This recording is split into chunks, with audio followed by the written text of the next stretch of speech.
This is not an exciting topic, but if you're an Amazon seller, it's necessary, especially if you do FBA. If you want to see what Amazon actually thinks about your business, why they're yelling at you about excess inventory, why they're cutting your storage, or maybe not even allowing you to send to FBA anymore, if you want to see why your IPI is dropping like a rock, or if you want to see what they think you should restock, this is the dashboard for it.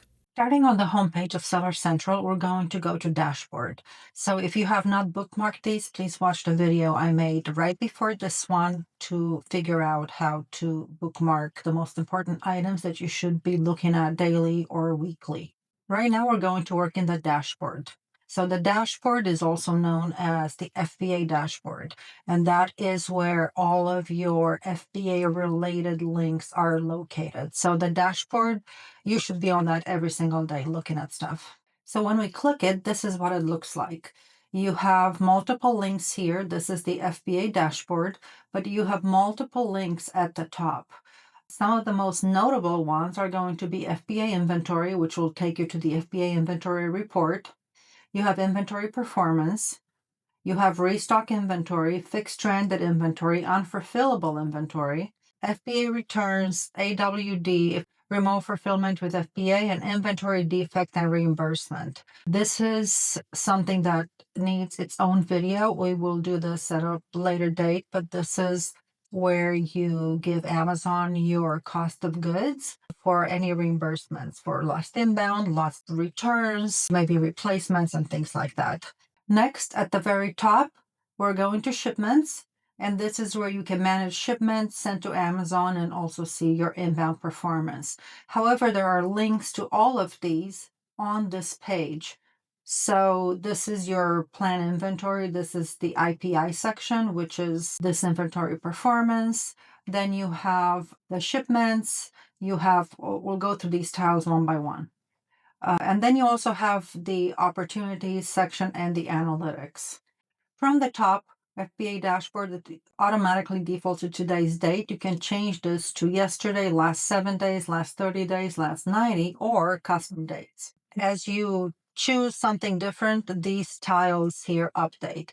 And then it'll show you for whatever time frame you have selected here, it will show you the sales, the sale numbers, your units orders, number of orders, which are not always the same because sometimes there's multiple units in one order, and then the FBA fees for that particular time frame. I changed the date to the last 30 days at this point, so the numbers all apply to the last 30 days worth of sales. So you can see that last 30 days, I actually paid $26,491 in FBA fees, and you can view your fee breakdown.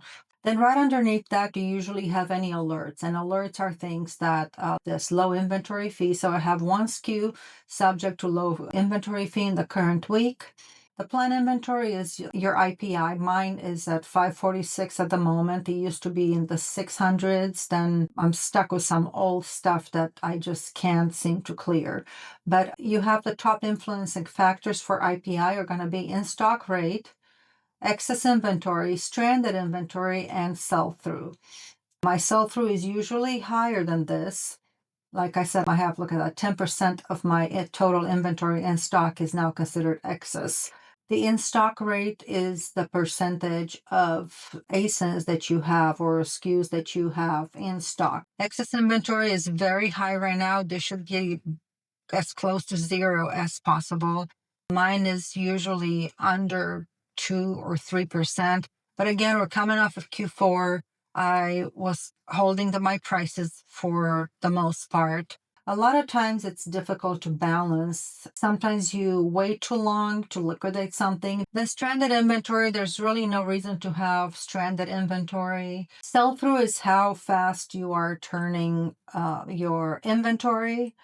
And mine is lower than usual. It's usually over 1.9. I have 351 SKUs right here under optimized inventory, 351 for restock. So they want me to restock these 351 SKUs.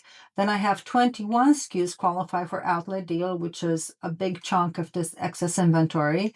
And then I have 15 SKUs qualify for sponsor products ad, which I'm not going to do.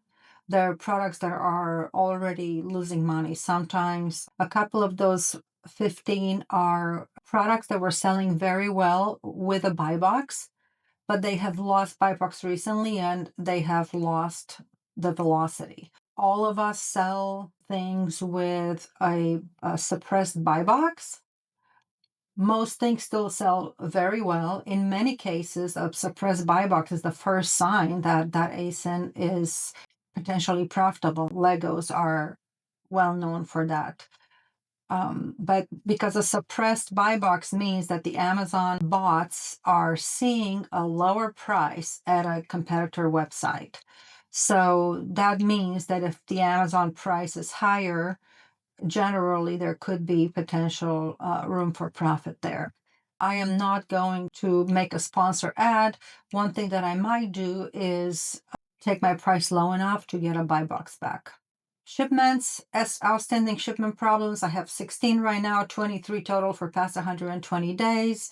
You can click resolve and it will take you to all of these shipments and you can try to start working on either submit invoices and receipts and delivery confirmation, of course, for Amazon to reimburse you for missed inventory, or sometimes it's something as simple as missed the delivery window. That's something else that happens with hazmat shipments. So a lot of these they're easy to solve. Estimated aged inventory surcharge. This is a big thing. This should always be at 0. Inventory units aged 180 days or more will incur, in my case, $7.93 in aged inventory surcharge. These are some things that I'm sitting on because they were seasonal and the season is about to happen here in about a month. So I can choose between losing $10 today by selling them, liquidating them, or some of them would actually be close to $50 if I was to submit them for an outlet deal. So I can choose between losing $50 today or almost guaranteed to make a profit in March, April. So I am choosing to sit on these for a little longer and try to go for a little bit of a profit. It's kind of a hold strategy, which I don't normally do. I prefer to turn everything in 30 to 60 days before I start looking at it and I get out. Then you have some opportunities here. Enroll in FBA. There's sometimes you have some items that you're selling FBM and Amazon wants you to enroll them in FBA and send them to FBA. If you have anything there, it's definitely worth looking at it. And then list in Europe, Japan, Asia, not interested. I've got enough problems as it is without having to add or wanting to add more. Then we have the storage utilization ratio right here. It's as long as you're in green, you're good. This is for your regular standard storage, and then you have a different one for oversize. And then on here, you have customer returns. My average return rate is 3.89, and the total return units in the last 90 days is 354 units. And then it shows you the top returned ASINs. It shows you the number of units and the return percentage. So 100% return rate on these 4, it shows that I sold 4 in the past 90 days and 100% of those, all 4 were returned. And then it gives you the breakdown of reasons I accidentally ordered the wrong item, not as described on website, unknown, and unwanted. So all of these separate tiles have their own links. So these links are something that you should be looking at. It's important to find out what you don't know. That's something that I always say, you don't know what you don't know. So in order to figure out what you don't know, I click on everything. So you can click on FBA inventory and it'll take you to that report. You can click on optimize FBA inventory, it'll take you to that report. Definitely click on FBA returns. And in FBA returns, you can see FBA returns, you can see FBM report returns.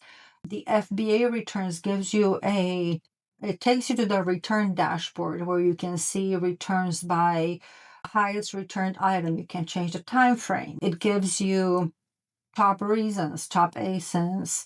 And sometimes just because something has a high return doesn't mean that you cannot fix it. Or maybe if it's a glass item and all the returns are about the item arriving broken, An easy fix would be to bubble it better and box it maybe, right? And that will reduce the returns. So it's not always that this is a bad product.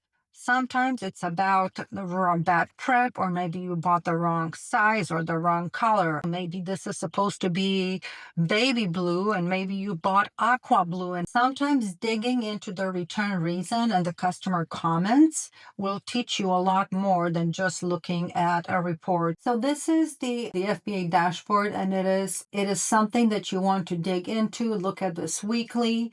And if it's the first time you see it or the first time you really look at it, spend some time and click on everything. It will change your business. It will change the things you look at when it comes to your business. And it will also change your setup and your processes in your business.